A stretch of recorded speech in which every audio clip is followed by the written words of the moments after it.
பெரிய மக்கள் இருக்கிறது வந்து பொய்யா பேசணும். பொய்க்கு அழகா ஒரு முதலமைச்சர் போய் சொல்லலாமா? வெக்கமா இருக்கு. காமராஜரும் அண்ணன் ராஜாஜி உட்கார்ந்த இடத்தில் ஒரு பொய்யர் முதலமைச்சர் அங்கே கேட்டாராம், சட்டசபையில கேட்டாராம். பார்ட்டி ஃபண்ட் சொன்னேன், எந்திரிச்சு ஓடுறாங்க. உன்னை மூசுங்கிறதா, முட்டாளுங்கிறதா, இல்ல கிறுக்குங்கிறதா, இல்ல பொய்யங்கிறதா ஒன்னும் புரியல. பார்ட்டி ஃபண்ட் சொல்ற எதிர்கட்சி தலைவர் என்று சொல்ற பார்ட்டி ஃபண்ட் சொல்றீங்களே, எந்த பார்ட்டி வாங்கினாங்க, அதுக்கு என்ன ஆதாரம்?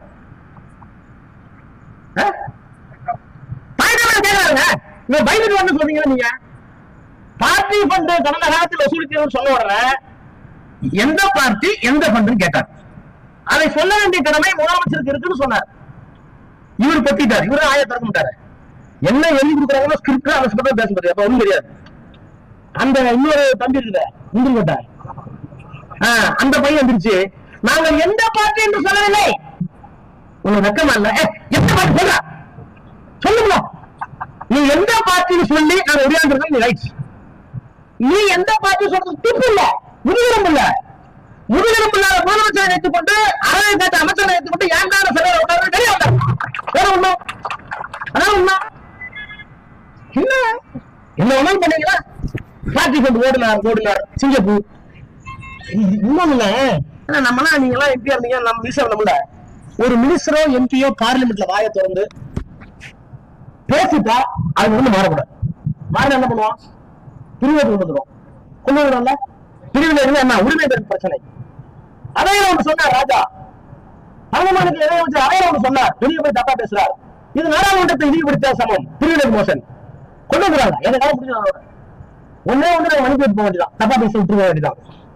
இதானே நல்ல கவனிங்க. படிச்சு வந்துருக்கீங்க, பிரச்சனை வந்துருக்கீங்க. எனக்கு போவான் ஆனா என்ன பண்ணி சொல்லிக்கிற ஐயா என்ன பண்ற? மேகதாதுக்கு ஒரு தீர்மானம் கொண்டு வர யாரு? முதலமைச்சர். மேகதாது அந்த டிடிஆர் டீடைல் ப்ராஜெக்ட் ரிப்போர்ட் கூடாது, நிறுத்தணும்னு சொல்லி சுப்ரீம் கோர்ட் போனோம். அரசாங்கம் சுப்ரீம் கோர்ட் போனோம். சுப்ரீம் கோர்ட் என்ன பண்றாங்க? முடியாது. நீங்க உச்ச நீதிமன்றத்தால் சுப்ரீம் கோர்ட்டால் உருவாக்கப்பட்டிருக்கிற சிடபிள்யூசி காவிரி வாட்டர் கமிஷன் போங்க அப்படின்னாங்க.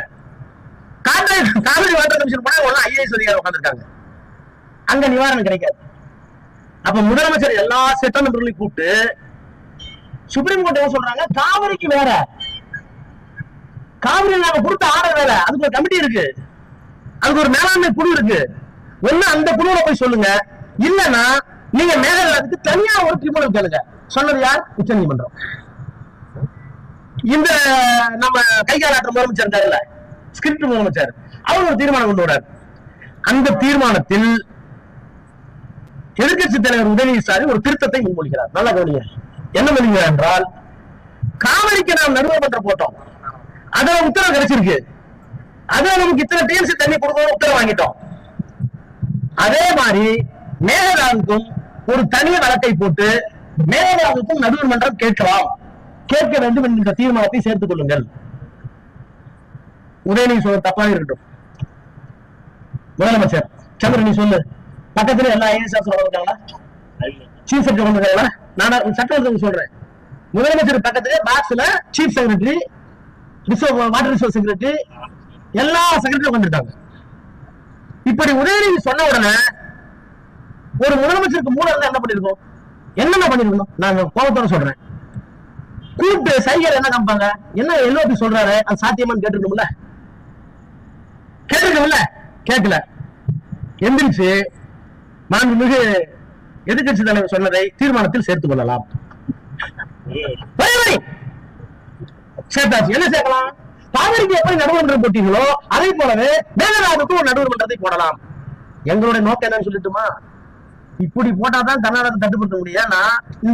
இந்த ட்ரிபியூனல் பண்ண ஒரு ட்ரிபியூனல் பண்ண 8 வருஷம் ஆகும். காவிரி ட்ரிபியூனல் வரதுக்கே 30 வருஷம் 20 வருஷம் ஆச்சா? அது மாதிரி மேகதாது ஒரு 20 வருஷம் ட்ரிபியூனல் போயிடும் அப்படின்னு ரொம்ப புத்திசாலித்தனமா நம்ம கொண்டு வந்ததை இந்த முட்டாள் முதலமைச்சர் சொல்லி அந்த முதலமைச்சர் ஏத்துக்கிட்டாரு.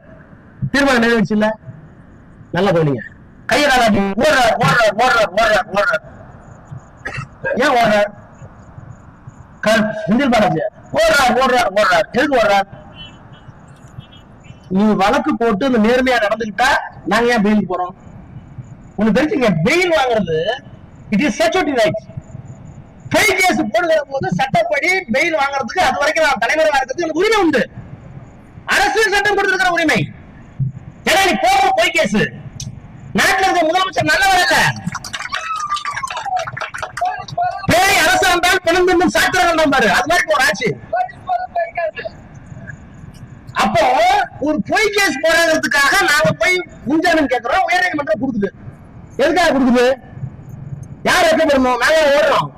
உயர்நீதிமன்றம் இந்த வழக்கு தப்புன்னு பிரிமா பேசியா எடுத்த அடிப்படையே திருப்தி அடைந்ததுக்கு பிறகுதான், மன நிறைவு அடைந்ததற்கு பிறகுதான் செந்தில் பாலாஜிக்கு பெயில் கொடுக்குது. ஓடுறேன்னா உனக்கு ஏதாவது ஒரு இனம் தெரியுமா? மலையகந்தசாமி தெரியுமா? மலையகந்தசாமி ஓடினார், தலைவராக இருந்தாரு. அதுக்கான பாலாஜி மலையகந்தசாமி ஒன்னாக்குறான்னு சொல்லக்கூடாது. நான் அந்த இடம் சொல்லல. நான் சொல்றது ஒரு பொய் வழக்கு என்றால் அதுல இருந்து தப்பித்துக் கொள்வதற்கு சில உரிமைகள் அரசியல் சட்டம் வழங்கியிருக்கு. அந்த அரசியல் சட்டத்தை கையாளுவதில் என்ன தவறு? நீ பொய்யா கேஸ் போடுற, புடிச்சா அசிங்கப்படுத்துவ, பெயில் கிடைச்சிருச்சு. அதுக்கு ஒரு முதலமைச்சருக்கு காமராஜர் உட்கார்ந்து இடம், 10 வருஷம் உட்கார்ந்து ராஜாஜி உட்கார்ந்து இடம், இவ்வளவு கேவலமாவா?